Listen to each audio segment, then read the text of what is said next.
We're here in New York for the intramural 2016 bipartisan debate, Donald Trump versus Bernie Sanders. My fellow Americans, I am running for president so that in the unlikely event that I am elected to office and there's not an immediate military coup d'etat to take me out of power, this country will engage in an unprecedented revolution politically to take on the billionaire class.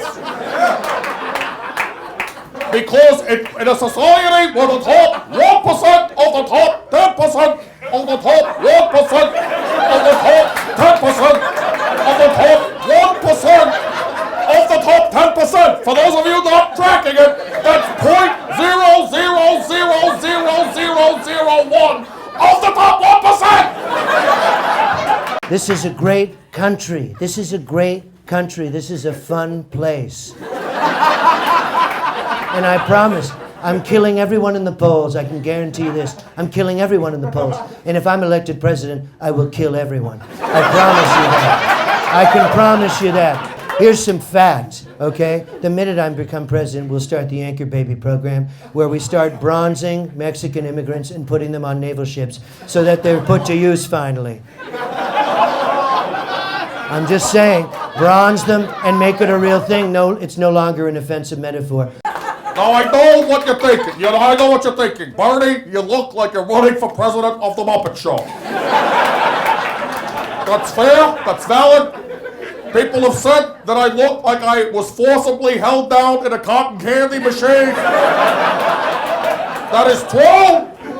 But it happened while it was simultaneously being struck by lightning, giving me a rare superpower where I am simultaneously completely bald and I have more hair than anyone else running for president. Nearly impossible. Together we can... I have the biggest family. I have the best family. My family, there's not one loser among them, and if there were, we'd drown them in a sack in the Hudson River. And I can tell you this.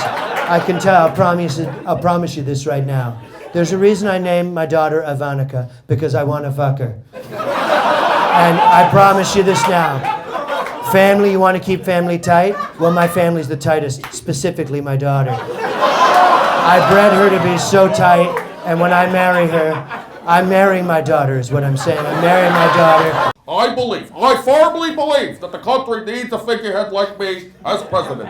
When I have time with my wife, we go up to Lake Champlain, we put on a Grateful Dead album, and we have it sail out off the speakers over the lake, right off the photograph, and we sit in a little sloop together, and we read each other statistics from the Bureau of Labor Statistics back and forth. My vacations involve hunting stray blood diamond diggers. I go to Africa, my whole family, we get elephant rifles and we hunt human beings. And what we do is we reenact the euthanizing of Eleanor Roosevelt, which didn't happen. It didn't happen.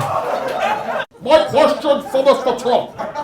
When the billionaire class controls 40,000% of all of the money, equaling $10 trillion, while the American working class people have 1/4 of one job for each person. Exactly, yes. How can you sleep at night knowing that so many other people haven't got the chance?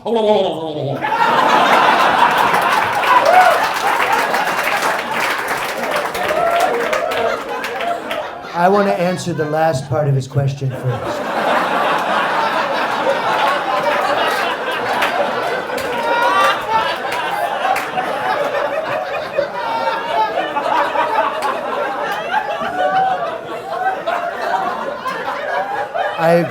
I agree with Thanksgiving.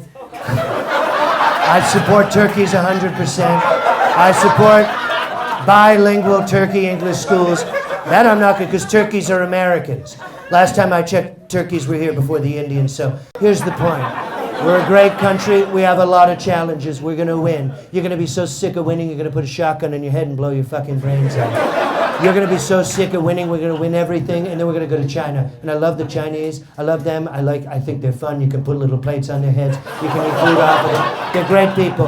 But what's more important, I know they're our enemy. I know they're our enemy. I'll shoot them on sight. I'll shoot them on sight, or I'll make a deal with them. Are you with me? I mean, Bernie, come on. Are you with me or not? No, Okay. I don't Are you think with me, I don't think Bernie? a responsible geopolitical policy would be to take on the number 2 and over eclipsing superpower with a shoot on sight policy. I don't support that in any way, form, or shape whatsoever, except that I am somehow idiosyncratically pro-gun. Exactly. You already, and you know, by the way, I'll tell you, the Chinese and Japanese already have a shoot policy, and that's all the photography they do when they're tourists. All I know that I'm aware of that I agree with Donald Trump on is that the Trans-Pacific Partnership is bad and the word huge is pronounced huge. Huge. It is huge. It's huge, and I agree with you. I think the I think those are two huge things. I think, and I don't want to make a promise, but I don't want to make a promise, but I want to say this, and I just want to say it quickly, which is that I really believe, Bernie, if at the end of it, it's you and I on the dance floor, let's dissolve the parties. Maybe we could say fuck it all and, just take, do a trip across the country. I would do that. I would go with you on an 8-week cancer road trip. We'll pretend one of us has cancer, and it's our last trip. I'll even wear the bandana, I don't care. My final rebuttal is, what's your number? I want to meet you after the show, so I don't know if you could give that to me during the show, or is that appropriate to do? My final look, if I were you, I would never claim to speak for a young woman as to what your choices are. I was 100% pro-choice in 1973, so with inflation, I'm now 420% pro-choice.